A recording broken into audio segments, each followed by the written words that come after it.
अस्सलाम वालेकुम नाजरीन, मैं हूं अमरीन बलोच और आप देख रहे हैं सूर्या न्यूज़ HD। आइए नज़र डालते हैं आज की अहम खबरों पर। Chairman town municipal corporation Ibrahim Haidari Nazir Ahmad Bhutto ने वाइस चेयरमैन मोहम्मद रफीक दाऊद जज के हमरा अफसरान के तारुफी इजलास की सदारत की, जिसमें तमाम तर अहम अमूर का जायजा लिया गया।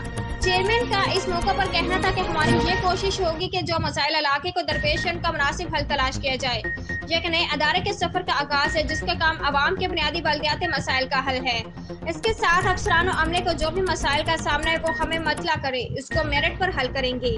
पीपल्स पार्टी की क़यादत ने अहम ओहदे के लिए हमारा इंतखाब किया है, इसको दुरुस्त अपने काम से साबित करेंगे। बल्दियाती अदारों में खदमात का हमारा पुराना तजर्बा है जो अहलियान की खुशहाली में ज़ेर इस्तेमाल लाए गए। हमारा जो नज़रिया है वो आइंदा चंद दिनों में अमली तौर पर नजर आएगा और उसको साथ लेकर चलेंगे जिससे मजीद बेहतरी आएगी।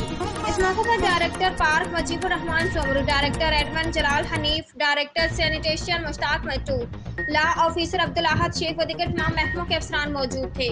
आज के लिए इतना ही। मज़ीद देखते रहिए सूर्या न्यूज़ HD।